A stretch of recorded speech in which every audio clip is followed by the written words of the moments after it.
right. Well, good morning and good afternoon, everybody, and welcome to today's event. I want to give a huge shout out to all the schools, the students, the families, and others across Canada who are joining us today and are interested in our oceans and what we can do to protect them. So my name is Joe Grabowski, and I work with Exploring by the Seat of Your Pants. So at Exploring by the Seat of Your Pants, we're all about bringing science, adventure, exploration, and conservation live into classrooms across North America and beyond. So each month we host anywhere from 30 to 40 to even 50 live events for classrooms to join in and meet scientists, explorers, adventurers, and conservationists from all over the world. This month, our theme is space exploration. So if you head to exploringbytheseat.com, you can find all kinds of amazing events with astronauts, with engineers and scientists to check out with your classrooms. All right. So this week we celebrate World Space Week, and today in partnership with the Natural Sciences and Engineering Research Council of Canada, the Canadian Space Agency, the Canadian Commission for UNESCO and Little Inventors, we invite you to meet Space Agency engineer Taryn Tomlinson, who will talk about the multiple ways in which Earth observation satellites can help us monitor and protect our oceans. So I'm going to give a quick little wave to Taryn here as we continue, but there she is. She is ready to go. All right. So as we continue on getting the event ready, space and oceans may seem distant and not related, but space gives us a vantage point from which to look back at Earth. It helps us better understand the science of our planet and find solutions to protect our environment, including our waters. So today you will learn about how you can take part in an extraordinary challenge called Little Inventors, Mission Protect Our Oceans, where you can come up with an invention idea to solve some of the most pressing problems faced by our oceans. You can get inspiration from what Taryn will present to us today. And when you submit your idea, it could become a real object, a prototype. So that's why we have our friend Catherine joining us today. She's going to tell us a little bit more about Little Inventors. Let me bring Catherine in for a moment. Hey, Catherine, great to see you joining us today. All right, very cool. So everyone, I hope you'll join me in welcoming our expert today. We are so excited to have Taryn Tomlinson joining us, senior engineer with the Canadian Space Agency. Let's bring her back in the call. Hi, Taryn, how you doing? Hey, great. Thank you. Thanks for having me. Oh, of course. It's absolutely great to have you joining us live today. Thank you so much for taking some time. You've got a pretty awesome job with the Canadian Space Agency, and you've titled our presentation today, Satellites Protecting Our Oceans. So we're excited to know all about how that works, how satellites can be used to protect our oceans.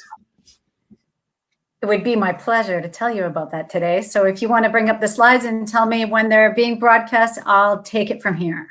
All right. Well, the slides are on deck. I'm going to disappear for a few moments and let you take over.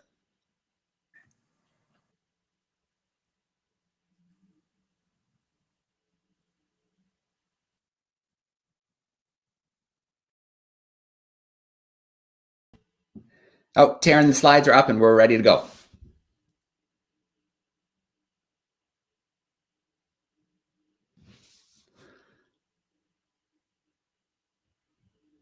Okay, it looks like possibly Taryn's screen has frozen. So sometimes with technology, it doesn't always cooperate on the first go. So we're going to give a moment and see if either her screen clears up or if she has to re-enter the live event for us. So while we do wait for a moment. You can. Oh, there we go. Hey, Taryn. Testing 1, 2, 3. I think I had a conflict with my VPN. Okay, well, we got you back now. So I'm going to let you take over for a bit. Wonderful. Thank you so much for having me. I want to thank everybody for being out here today and listening for World Space Week. And we are discussing protecting our oceans. And we're going to use satellites, and I'm going to tell you how. Joe, thanks for hosting this. And my comms team, Alice, who's listening out there, a shout out. And to all of you who are going to ask me good questions today, I hope. And please listen, please engage. And here's how we're going to start. And here's how you can get started with me. I want you to think of the word satellites. And I want you to type either in the chat or write down on a piece of paper the word that comes to mind when you think about satellites. One word when you're thinking about satellites. Go ahead and put them in the chat. Joe's going to say a few of them out loud. And what I'm looking for is whether or not I'm going to change your mind at the end of this whole presentation, which will last about 20 minutes. And I want to see if your word changes. All right, so I'm going to pop in for a moment. We've got a few responses starting to come in. I can see some coming in via the YouTube as well as our live classrooms. We've got space, we've got TV, we've got universe. Let me go back to the, oh yeah, lots of space, Area 51. Yeah, space, Hubble. Yeah, there's another one, technology, the moon. All right, lots of great stuff. That's great stuff. I love it. You know, somebody said TV, and of course, most of us think about our phones, and we think about connectivity, and we think about GPS, and those are all great answers. But today, I want to tell you that satellites do so much more than the technology that you're used to seeing. We can use satellites to protect our planet in ways that you never imagined. And so we're going to begin by watching a video, and that's going to kick it off. So go ahead, Joe, cue up that video. While looking at Earth from space, Canadian Space Agency astronaut David Saint-Jacques was amazed by the beauty of our planet. He called Earth humanity's spacecraft. Earth is keeping billions of people alive and billions of animals and billions of plants alive in the deadly vacuum of space. So we are all astronauts, and our main spacecraft is Mother Earth. We are responsible to keep Earth in good shape, and we can find solutions. And when we work together, we can accomplish miracles and things that we thought were impossible.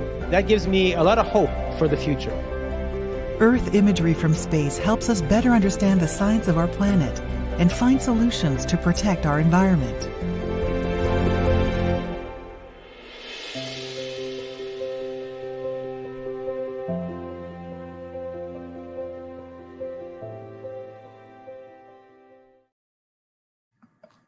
Wonderful. Thank you. That's such a great video. Canada is such a big country, and we're bordered by 3 oceans, and we have millions of lakes and rivers. And so with all of that water surrounding us, it's important that we are protecting and monitoring all the time. As we saw in the video, we have a great vantage point from space. We can look down and see the whole vast country. We can look down on the planet. This picture that you're looking at was taken by David Saint-Jacques when he was on space station. I knew it was on space station because up on the top, I can see a little piece of equipment, maybe the end of the Canadarm up on the top of the photo. But they love to take photos of the Earth. And he's living up there and able to monitor our Earth every day. Now, the International Space Station is perhaps the biggest satellite going around orbiting Earth. But today I'm going to talk to you about all sorts of other little satellites, smaller, with all sorts of incredible powers that are able to monitor and help us 24 hours a day to give us information about our planet. This is the only slide that you'll see where I talk about the satellites themselves. After this, I'm going to show you images of what the satellites see. But let's start talking about some of those satellites that are actually up there. There are thousands. And Canada owns a few of those ourselves. I'm going to talk about the ones just around on the bottom there, around the planet to begin with. I'm going to talk about the ones that Canadians own, that you own, that we all participate in. The 3 over on the left, I like to call them the 3 little sisters. They were launched last year. They have superpowers. Every one of these satellites that you're looking at has superpowers. You can always ask a person who does satellites like me, what's the superpower of your satellite? Well, the 3 little sisters radar set constellation, they work together, the 3 of them, and they send out waves that bounce back, and they make 3D maps of everything on the planet that you could ask for. They can do it through rain, through clouds. They can do it in the dark. They're incredible for doing it. I call them the 3 little sisters because Canada has been doing radar satellites for a long time. And the one in the middle that says RadarSat 2 that was launched in 2007 is now 13 years old. I'd love to say, raise your hands. I can't see you all. Who's older than that satellite? Who out there's younger than that satellite? That's a very mature age for a satellite. Not a lot of them are older than that. Canada is really good at radar satellites. We're very good at bouncing these waves off the planet and making 3D maps. And I'm going to talk to you a lot about that during my presentation. But if there's one thing that I want you to be able to do after this presentation is to say, Canada has amazing radar satellites. We have an older brother who's about 13. His name's RadarSat 2. We've got these 3 younger ones, RadarSat Constellation, the 3 that work together, and they are doing incredible things for our planet that I'm about to show you. SciSat over on the right, a 17-year-old satellite, and that's old for a satellite, is still monitoring for climate change every day and contributing to essential climate variables that help us meet our goals with international countries to keep our planet safe. And up along the top, there's 5 satellites that show us working with international agencies and other countries on their satellites. And we put on little instruments and we make them superpowers. And so just to talk about a few of them, SWAT, which is the second one there, is going to launch in 2 years. So it's not born yet. We haven't launched it, but when it goes up, it's, we've been working with NASA, the French Space Agency, and the UK Space Agency, and we've put on our own little instrument, and that satellite is going to be able to map 90% of all the water on the whole planet, whether that be ocean, lakes, rivers. It's going to be an incredible superpower, that SWAT, and we can't wait till it's launched. There are many others that you see up above. CloudSat, it monitors clouds with climate change. And we have SMOS, which is about soil moisture and salinity of water. So, and Terra, the one over on the right, is the biggest superpower of them all, has 5 instruments on board. And our instrument, the Canadian instrument, is called MOPIT, and it's worried about pollution, and it's monitoring for pollution. So I could go on and on about this slide. This is the one chance you get to see those incredible tools that are being used to protect our planet. Now let's look at what the satellites see and how they're doing it. Now, what comes to mind when we talk about climate change? For me, it's sort of an image like this. This wasn't taken by a satellite. This is sort of something that comes into my mind. We all have our part to do to protect our planet. And it's very, very important that we are looking as closely as we can at the environment that's changing. But how do we do that? When we're trying to look at places that are difficult to access up north or in the middle of the ocean, how do we monitor the middle of the ocean? Or how do we monitor events such as melting of ice caps or floods? Our satellites can do that. And with them, we can see a big picture of the land. Look at this picture. Look at how much we can see. We can see our entire country. This picture was put together from images from the RadarSat satellites that I just talked about. We can get that in 3D. We can get the maps of different heights of anything that you can see all the way down to a meter.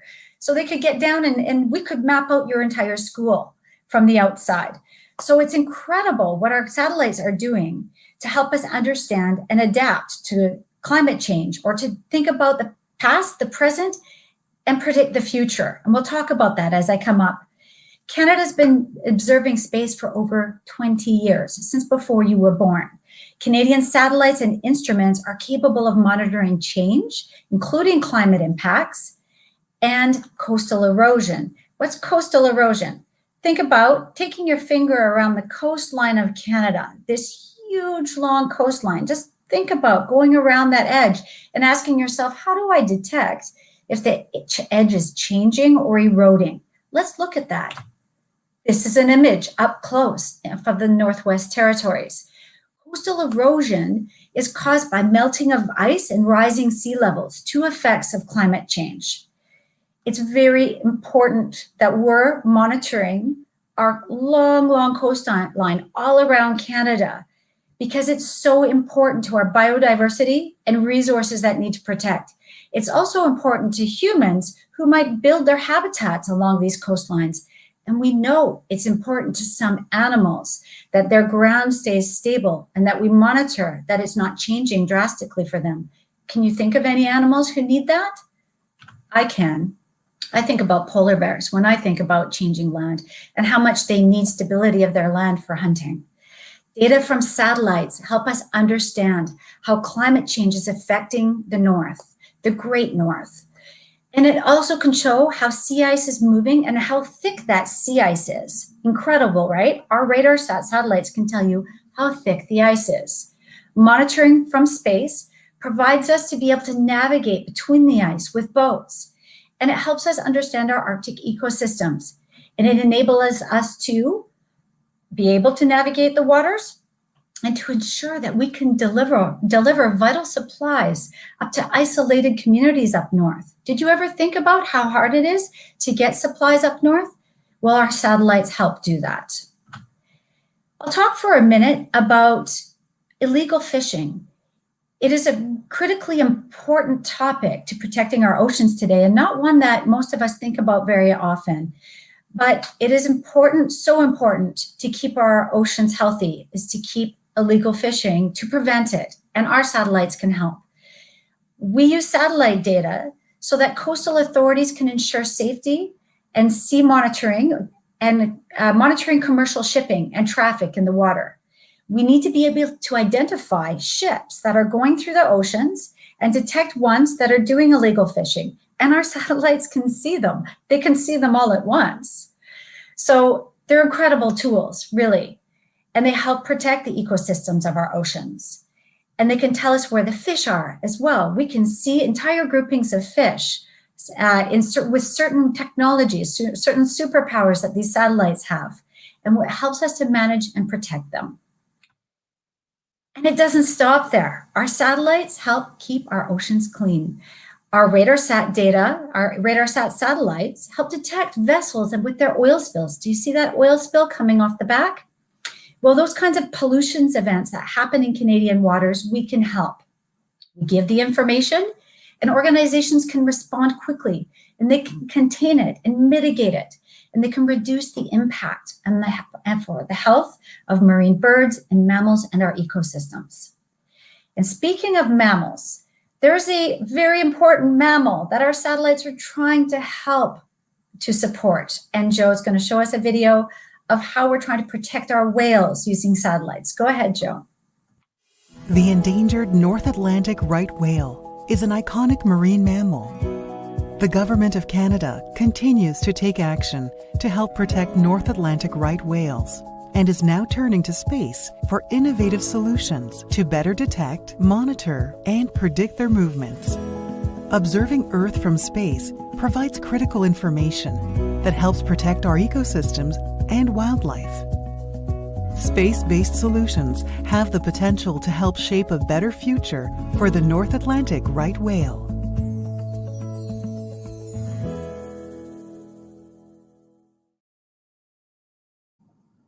Thank you, Joe. Can you believe that we don't have the solutions yet? That video tells you we're looking for technologies to do it right. We're trying to develop those right now. And that's where you come in, because we need the big inventors of tomorrow to help us figure out how to do that exactly. Whales aren't easy to detect. They come up, we detect them, but then they go back down again.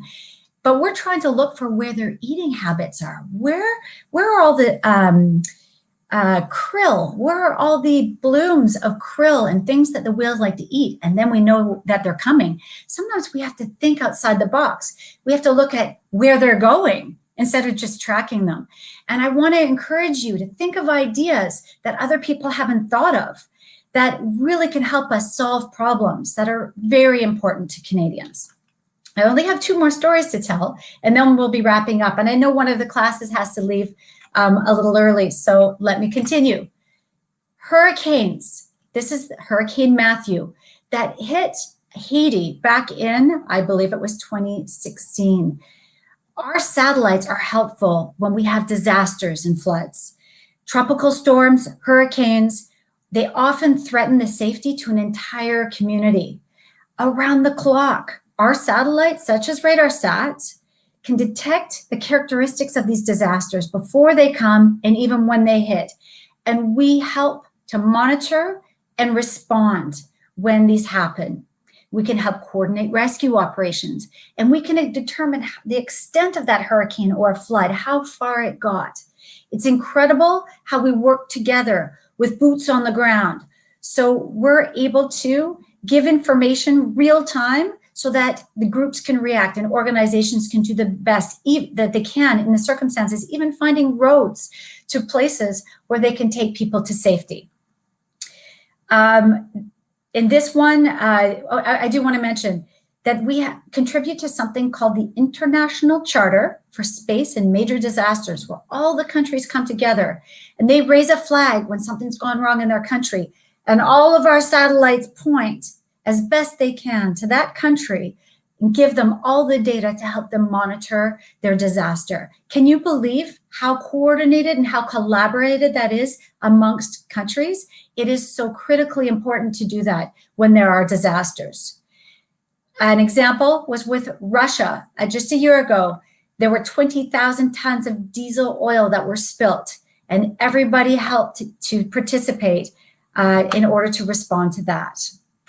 My last story is about using satellites to monitor and water quality and assess your water quality. We often call it the color of water because algae blooms. They create a green color or a blue-green algae. And we're able to detect different colors to let the authorities know when the water isn't safe. That is such an important tool for you and for me so that we can go to a beach and swim in water knowing that it's not harmful and that it's clean. So that was the end of my stories, and I'm going to summarize. That is only a glimpse of what satellites can do for our oceans and our waters today. Water is such an important resource, and we share satellite data so that we can manage it and protect it. In the future, we'll be able to do even more. If we take that information, all that information coming from thousands of satellites from space, the better that we do of analyzing the data or using artificial intelligence on big data sets and learning from them, we will have powerful computing so that disasters might be predicted before they happen and that we can start to mitigate the consequences of those disasters. We can also create powerful and detailed maps so that we know where our marine species are, or so that we can better protect them. That's why it's so important to keep developing creative and innovative ideas like you're going to do in your challenge. We want to find solutions for future generations. And speaking of the future, we need you. We need your interest in space and science and technology to keep working on these different technologies and techniques to improve our lives. If you are interested in satellites and the benefits for our planet, keep asking questions. Keep thinking of what you can do to improve life on Earth. Who knows? Maybe one day you'll be working with me on an exciting career in the space sector. And finally, go on our website. You can do all sorts of fun activities, whether you're doing the Exploring Earth on the left, the digital game in the middle using our RadarSat satellite images to play a game, or our digital puzzle using that gorgeous image that I showed you earlier. I want to quickly revisit the one word that you had. Let's put those words up. And as we do that, Joe will tell me what you're thinking and if your mind has changed at all. And next, Catherine is going to excite you about a challenge that you can participate in. Thank you so much for listening, and I'm looking forward to your questions a little later on.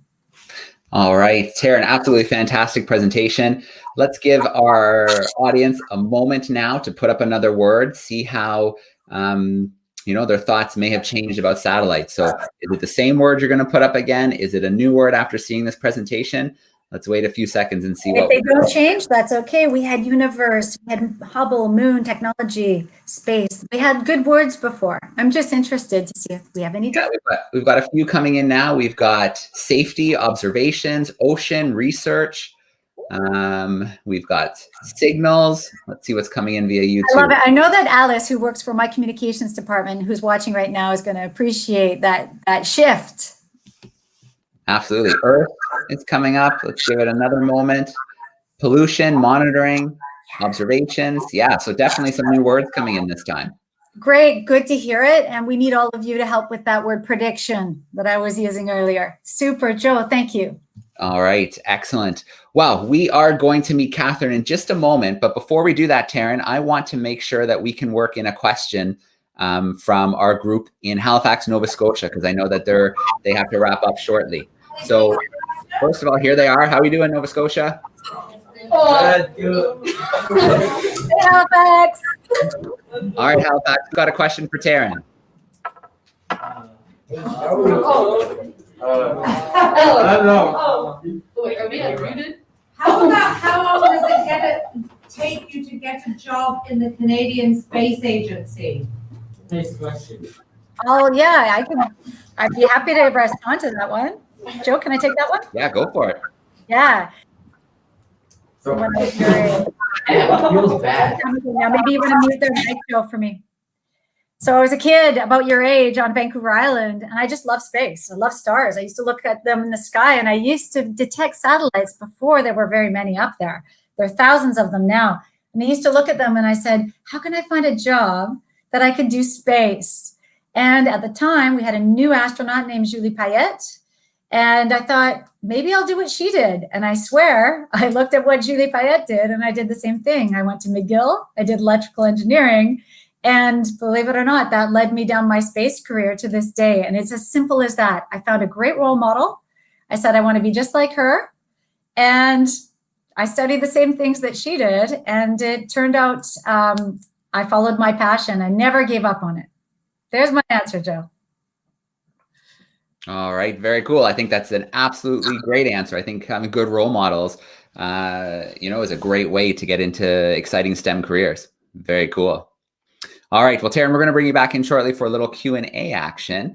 But now I want to introduce Catherine Mangaran, who's going to join us. Catherine is the chief educator with Little Inventors and has been working hard to implement the Oceans Challenge in Canada. So let's bring Catherine into the call here. Catherine, if you want to go ahead and unmute for me, great to see you joining us. Oh, yes, the old unmuting trick. There we go. There we go. So I know you've been collecting amazing ideas from all across Canada. So I think it would be awesome if you could share some of those ideas with us and maybe, invite kids and youth who are tuning in now to become part of the solution to us having our healthier oceans. Absolutely. And first of all, I wanted to say just absolutely fantastic to be here with the Canadian Space Agency. We were super lucky last year. Last challenge, we did a challenge with the Canadian Space Agency, which was all about finding things for space. And we got fantastic, 80,000 children across Canada participated. And we ended up making 30 objects. And 2 of the winners had their ideas traveling to the International Space Station. So this is the sort of stuff that can happen when you enter this competition. So that's why we're really excited to bring this to you. And it was brilliant, very inspiring to hear all the things that Taryn was saying about how satellites can really help in sort of monitoring the environment. And you might wonder about, so the oceans basically are, 70% of our planet is covered in oceans. And this is why we're doing this challenge, which is Mission Protect Our Oceans, because it's something that matters to us all. Without the oceans, there's no life, basically. So what we're doing with this challenge, I'm going to show you some of the ideas that we've received already. You have until the 20th of December this year to enter the challenge. And I wanted to make it very, very obvious as well that you don't have to be an engineer or dream about being a space engineer or an ocean engineer to take part in this. It's really about finding good ideas, and we know that you guys have them. So let me just share with you some of the ideas that we've received so far already. Okay, so just give me a second. These are some of the inventions that were made last year for the space, the Inventions for Space Challenge. We had a fantastic spacesuit that's like a pajama, but made of glass, a suit for pets so that astronauts don't have to be alone without their pets in space, and all sorts of different things like that, which were absolutely wonderful. But these are some of the inventions that we've received this year already. So the oil soaper is something to protect ships from hitting things and spilling oil. So just a very clever way to try to avoid this oil spillage that Taryn was mentioning earlier.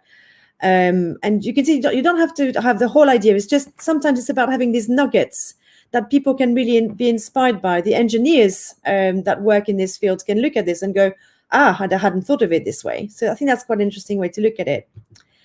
And we've got this other lovely one, the garbage pelican bird. So you can imagine this bird that could fly around and maybe go to places that we can't access and pick up rubbish from as well. So beautiful drawing as well here from Ava, who is 10 in Lake Egmont. And here we've got something I thought was quite interesting as well when we're talking about satellites, the hover carbon crops. And it's basically it's helping you to see from above what's happening with power stations to protect, to check the levels of CO2 and to stop the greenhouse gases from eating the earth. So proper sort of climate change solution that was invented by Levi. He's only 8 and in the UK. So there you go. And the last one I wanted to share with you today is Fishy Tech. And Taryn was mentioning the issue around overfishing or illegal fishing as well. And this is an app that would help educate people about the dangers of doing that. So you could have all the information at your fingertips in an app.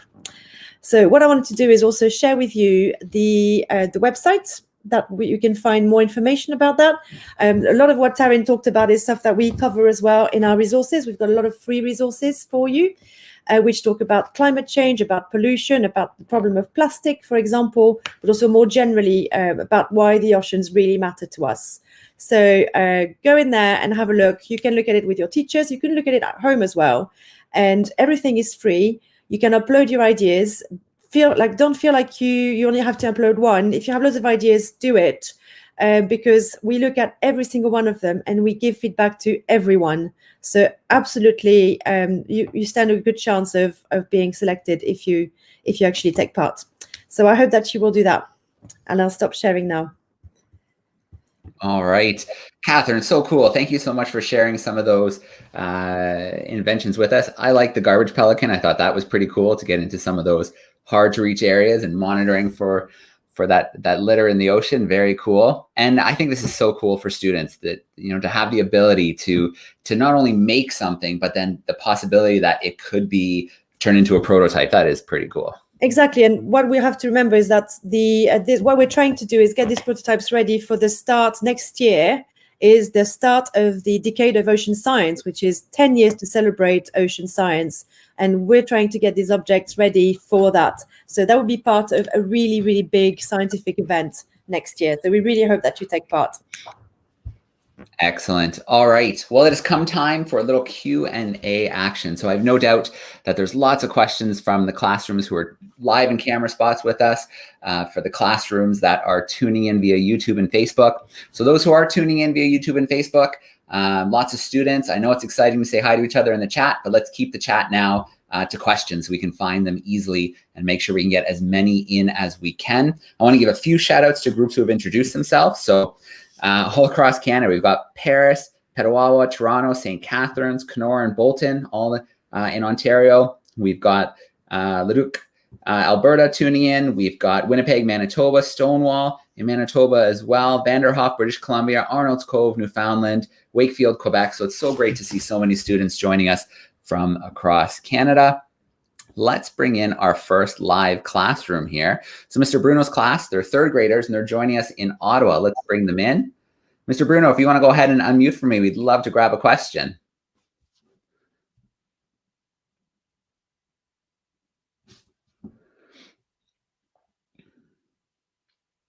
There we go. How are we doing, Ottawa?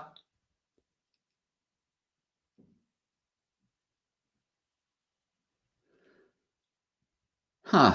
Mr. Bruno, I'm not sure what changed with your mic. It was coming through really nice for us when you first came in, but we can't hear you right now.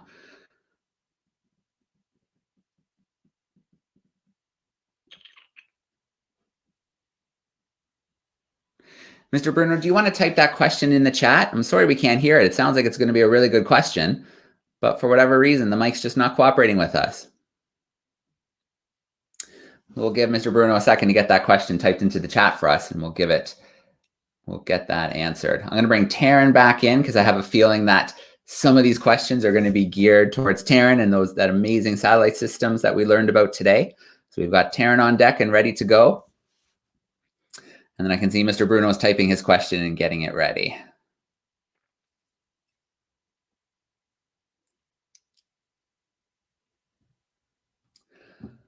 While we do wait, I can see a ton of questions are coming in via the chat. A few more groups introducing themselves, more joining us in Winnipeg. And here we go. So Adam wants to know, how do you make the monitors to check the Earth? So how are some of these instruments made, Taryn, and then put onto the satellite? Oh, that is a really cool, really complex question. Adam, where's Adam, Joe? Adam's in Ottawa. Cool. I go to Ottawa a lot, Adam. I travel back and forth from Montreal to Ottawa. So it's an engineer's dream to build an instrument. Some of these instruments are really small. In fact, I didn't have the time to tell you, but there's CubeSats that go up, and there's student groups like yours who build CubeSats and nanosats, and they have them launched into space, sometimes in big groups. And so in order to build one of those, first you have to have an idea. What's the problem I want to solve? It's like Catherine said, sometimes you need to look at the problems a little differently and say, how would I solve this a little different than somebody else? And that makes a novel idea, and the one that you might want to test. You might produce a little instrument that'll go on a big satellite, which is your question, or you might even produce a little instrument that goes on its own CubeSat, these little teeny tiny satellites, or a nanosat. And you could go up, send it up, and it could try to solve that one problem. And it might be something simple. You're just trying to detect, let's say, trying to detect a molecule in the atmosphere, in the troposphere, because you want to help fight climate change. And so you're going to help detect that little molecule that shows that the pollution levels are too high, or look at the ratios of that molecule. You might do something that, there's different types. You can have a passive satellite that's just taking photos like a camera does, or you can have an active satellite like our radar sat that sends out waves and bounces it back. Or you can have an active satellite that has a little sensor on board that's sensing something like the molecules that are in different layers of the atmosphere. There's so many different possibilities. Ask yourself the question, what problem do I want to solve? Look at the problem maybe differently than others have. And then you worry about the instrument that responds to solving that problem. And you can get loads of people together. Engineers work in groups. We never solve things alone. We work together, we build things up, and we get ready for space, which is a harsh environment. Sometimes the satellite might only last a few weeks. Sometimes it'll last years. It depends on what you want to do, a little demonstration or a long operational mission. Everything's possible. And you need to try things first, do little experiments, and that's what those little tiny CubeSats are all about. I hope that answers Adam's question. It's such a great question for an engineer. I could go on forever. Absolutely. Let me bring them up one more time because we didn't get to hear them. We can at least see them. Let's get a big wave from Mr. Bruno's third graders. There they are. Yeah. All right. Good to see you. Excellent. Okay. Let's jump to another classroom now. Let's go to Mrs. Lewis's group. There are sixth graders joining us in St. Catharines. There they are. Hey, St. Catherine. So what are different jobs that you can have when you want to become a space engineer? Can I ask your name? Naomi. You can put them back on mute then, Joe. And so if I heard that correctly, what are different kinds of jobs that we can have as an engineer? Was it specific about space? Yeah, I think so. Yeah. Yeah, well, I'll tell you, the truth is I've only been working on satellites for a few years now. I'm actually trained in robotics. So when I was 15 years old, I heard that Canada was building a robot arm for space. And I heard that Julie Payette was a new astronaut. And I thought, that's cool. I want to do robotics. That's actually what I did. And I worked at the Canadian Space Agency for 10 years on putting Dexter, this humanoid robot, up into space. And Dexter launched in 2008. And Dexter is now working day in, day out up on the space station. We have scientists, engineers, and technicians at the space agency. And we have so many of them. We have hundreds of them. And the list could go down. Mechanical engineers, electrical engineers, every type of engineer you could think of, materials. And then you think of scientists. We have scientists who understand the planetary systems. We have scientists who understand the geology of the moon and of Mars. We have scientists from all sorts of backgrounds who support us. And then we have technologists who help get those instruments ready for space. They're the ones who understand how we'll design these things so that they'll be able to live in the harsh environment. And the newest job, and one of the most important jobs right now, is the data scientists. It's the new thing. We're getting all this information from the satellites, and we need smart people to be thinking about, okay, if we take that information and we join it together with this information, together we might be able to track those whales. We'll need the sensor information from the water with the satellite information from above, put those together. Oh, and also let's put in some drone information, and then we can follow those whales. For example, I'm just giving you an example, but it's putting together all the data. So data scientists are becoming the most important piece of the new puzzle of solving problems for tomorrow. I hope that gives you an idea that if we wanted to talk about Mars for a minute, we could talk about the future and say, we're going to need farmers on Mars. We're going to need construction crews on Mars. We're going to need people to design animal spacesuits, like Catherine just talked about. There are so many jobs if we're going to talk about colonies of the future, and we're talking about them now. And your generation is going to be the one who has to deliver those colonies on Mars in the future. So you need to think about how to protect the people on that planet and understand the whole ecosystem up on Mars. You're going to have to understand water, because this whole theme is about water. You will need to understand water and the importance of water inside out. Okay, no shortage of exciting careers to explore, some that don't even exist yet while you're getting ready and taking your courses. Very cool. So I want to give a shout out to Mrs. D'Souza Muzzin's group, grade 7s joining us in Peterborough, Ontario. I'm going to pop them on camera for just a minute here. There they are. Make them nice and big. Big wave in Peterborough. There they are. Very cool. So their mic's not cooperating, but they're going to send me a question via the chat. So I'm going to keep an eye out for that question via the chat. So we'll give a moment for that to come in. While we do wait, there was a quick question that came in via YouTube, and they're wondering, this is Logan. Logan wants to know, the satellites that we talked about today, are they taking video or is it images that they're taking? Such a good question. Again, Logan? Yep. Logan, great question. He's a future engineer at heart. There are passive and there are active satellites. Passive ones are sitting there waiting for something to come to them. That's what a camera is. So we call those optical. A passive satellite, an example, is optical. They're sitting there waiting for that information to come, and they just snap pictures, sort of like you do with your camera. Active satellites are ones like RadarSat that are sending out waves that are bouncing back, and they're actively working at that all the time. So there are different types of technologies. The one that we're building at the moment is called WildfireSat. And WildfireSat has an infrared detector. And if any of you have ever looked at an infrared image, it's going to tell you where the heat is. It's what mosquitoes use to find us. It's looking for the heat. And our satellite is going to be looking for the heat in the forest before they light on fire. It's going to monitor them as the fire grows and tell the responders, that spot is the hottest spot right there. Get over there. It's more important than the one that's making all the smoke. It's actually the spot over here that's causing the trouble. Infrared is also passive, so it's waiting for that information to come. There are so many different types of sensors, and there's probably ones we've never used that we need to think about and consider using. So I love that question, Logan. You definitely have an engineer's brain. All right, great question from Logan. Very cool. We've got another class to visit here. This time we're going to go to our group in Trenton, Ontario, some grade 6s. Let me bring them into the call here. There we go. Mr. Silva and Mrs. McCaw's group, how are we doing today?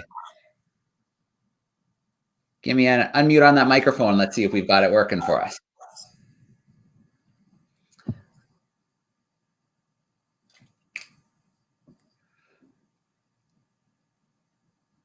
All right. Should be kind of down near the bottom. And it's kind of like a microphone with a little flash through it, like a little cross. Ah, there. Oh, we had it. There we go. Okay, Xander, face over here, buddy. Have you guys ever seen a meteorite pass on all the satellites? Ooh, good question. What's your name? Alexander, but I go for Xander. Xander.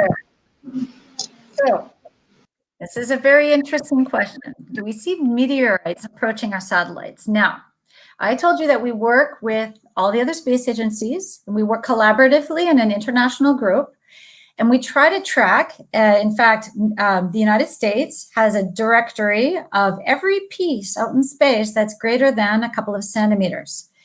And so they are tracking any piece of anything, whether that be an old piece of satellite that came off, or whether that be a meteorite, or any other piece of debris that's out in space. We track them, and they're watching them, and they're keeping track. The International Space Station actually has to move from time to time, move up, because they see something coming, and they see it many weeks in advance, and the engineers are doing all sorts of what's called orbital calculations, and they know that whether they're going to miss or whether they're going to hit. And if they're going to hit, they ask them to move. So most satellites can do what is called a maneuver. It's a maneuver, a movement, in order to get out of a path of something that's large. but things that are small hit all the time. The Canadarm has a hole in it from something that was smaller than a centimeter, something that we didn't move for. And we're lucky that it didn't damage any of the electronics, but it can happen, and we're always concerned about that.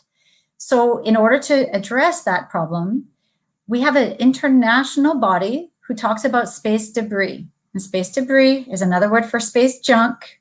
It's stuff that's floating around out there. We're trying to limit it because as we're getting more and more satellites, and we're talking about thousands of satellites now and many thousands more that are coming in the next few years, we need to know when pieces break off or even where everything is. And so we need, in fact, there's engineers and scientists and policy people working on tracking that debris. So it's a really, really good question. And thank you so much, Xander from Trenton. All right, another great question. I'm going to bring Catherine back in here with us as well. And I just want to start off with a huge thank you to our groups tuning in live via Facebook, via YouTube. Thank you for joining us. Thank you for sending in the great questions. I want to give a big shout out to our camera classrooms. You guys were awesome. Thank you for the great questions. And you know what? We're running out of time. I know there's so many more questions, but I want to thank Catherine. I want to thank Taryn for joining us today. It's really exciting for the classrooms out there to take part in something like this. So I'm really excited that they have this opportunity. So classrooms out there, don't forget, take part in this Mission Protect Our Oceans Challenge. It sounds like it's going to be a lot of fun, great feedback. Catherine, thank you for bringing it to us. And Taryn, thank you so much for taking us into your world, really, orbiting our planet and monitoring the health of Canada. All right. Well, big shout out to everybody for joining us. Thank you so much. Thank you to all the partner groups, Canada Space Agency, NSERC, Canadian Commission for UNESCO, Little Inventors. So great to have so many groups coming together to put such a great presentation together. Classrooms, thank you so much. Enjoy the rest of your weeks. Enjoy World Space Week. And we're going to sign off for now. Thanks so much, everybody. Thanks.